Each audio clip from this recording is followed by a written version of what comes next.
Hello again, my name is Mike Vorel, Wyoming beat reporter for the Casper Star-Tribune. Today we finish off our position rankings by talking about special teams. And when you go to special teams, the first thing you look at is the field goal kicker, Stuart Williams. He's a senior this year, he's been around Wyoming for a couple of years. He didn't have a ton of experience last season as far as field goals. He was only 4 for 7 on the year, and that was for a couple of reasons. For one thing, Wyoming's offense was pretty efficient once it got inside the red zone of poking the ball into the end zone. For another thing, though, the coaching staff didn't have a ton of trust in him for deep field goals, 40 yards and beyond. We'll see if he can make strides in his senior season. For one thing, Wyoming's current head coach, Craig Bull, is kind of a kicking specialist, so he may be able to help Stuart Williams out a little bit.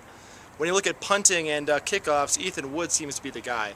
Last year, as a true freshman, he did some good things. He was mostly a rugby punter, and it seemed like teams sort of kind of figured that out as the year went on. He had less success in the later games as he did in the beginning.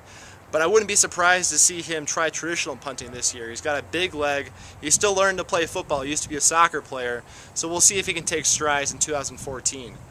When you look at the returners, there are a lot of question marks. There wasn't much returning going on in spring camp.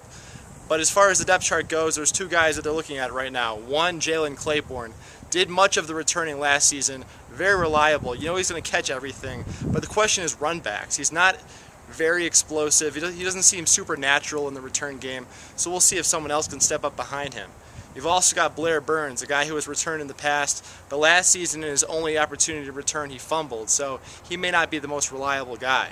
We'll see if Tyron Finley, a redshirt junior cornerback, can come in and make an impact in the return game. He's extremely fast and explosive, has had some issues catching the ball. He's healthy this year. We'll see if he can make an impact and push Claiborne for that starting role.